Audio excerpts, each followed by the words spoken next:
Assalamualaikum warahmatullahi wabarakatuh. Alhamdulillahilladzi an'ama alaina bi nikmati iman fi Islam.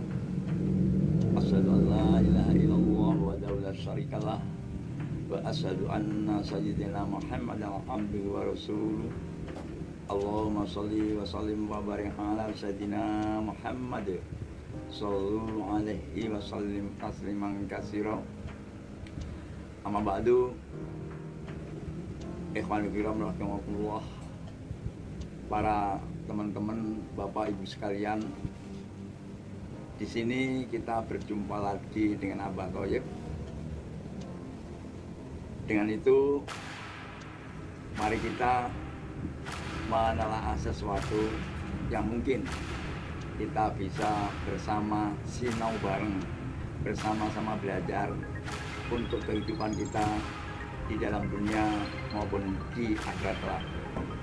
Wah, insya Allah mungkin pendapat Anda dan pendapat kami, pendapat Anda dan pendapat saya mungkin berbeda, mungkin sama, kemungkinan besar sama, cuma dalam pengemasan itu ada berbeda.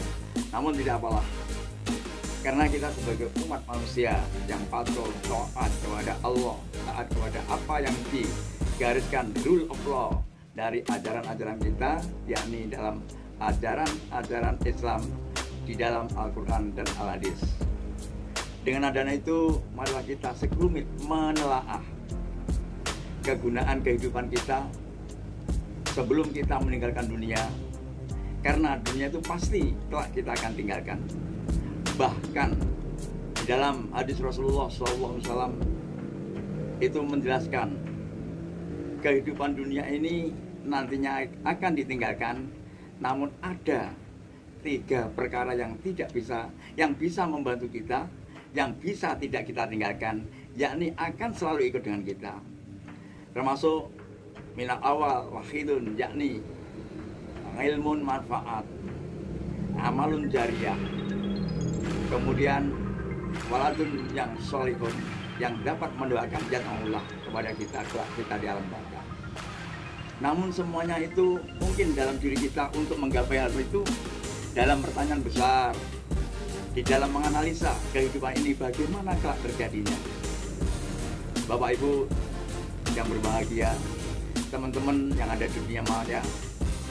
Nah, di sini kita nanti akan mengupas, kita belajar bersama untuk menemukan bagaimana dunia itu kok bisa dibawa minat dunia wal akhirat, dibawa dunia kelak sampai di sana. Teknisnya bagaimana? Jadi kalau orang berpendapat bahwa semuanya itu putus kecuali 3 perkara, itu betul. Namun teknisnya kita bagaimana cara membawanya?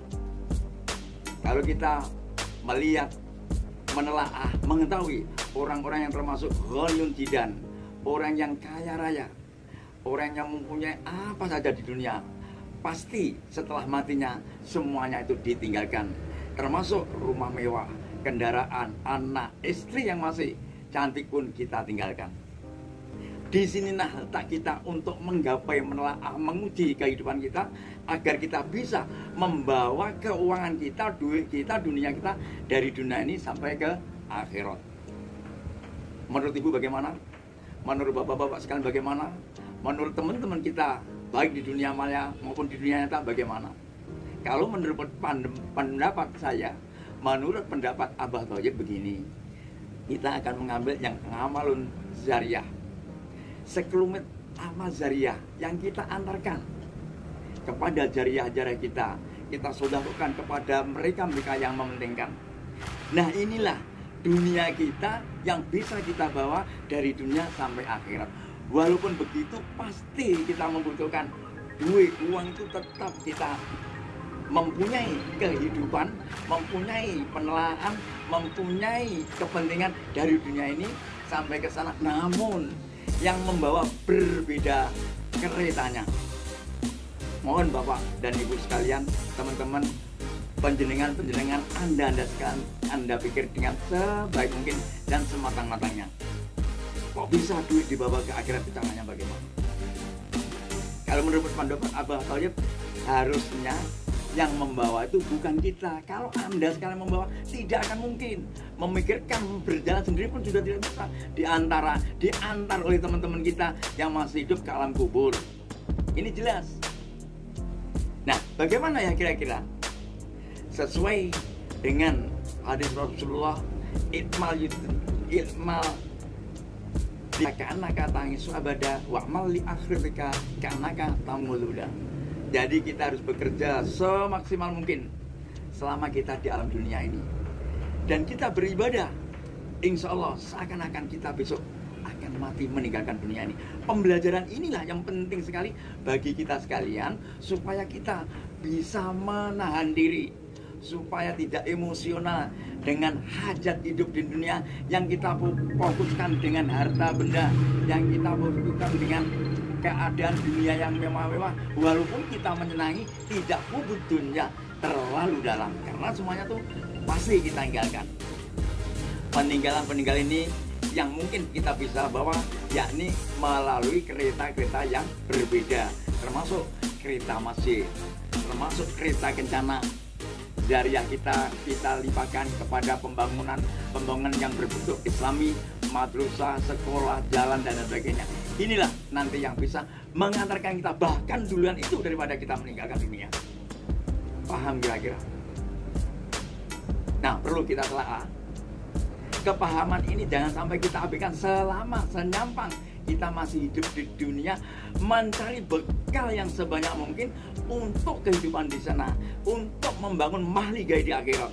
Bahkan mahligaimu yang ada di dunia ini akan fana, sirna, kita tidak menempati setelah kita uzur, setelah pulang ke hadratullahi. Namun kita mempunyai pembangunan besar yang kita rencanakan, yakni mahligai yang ada di surga.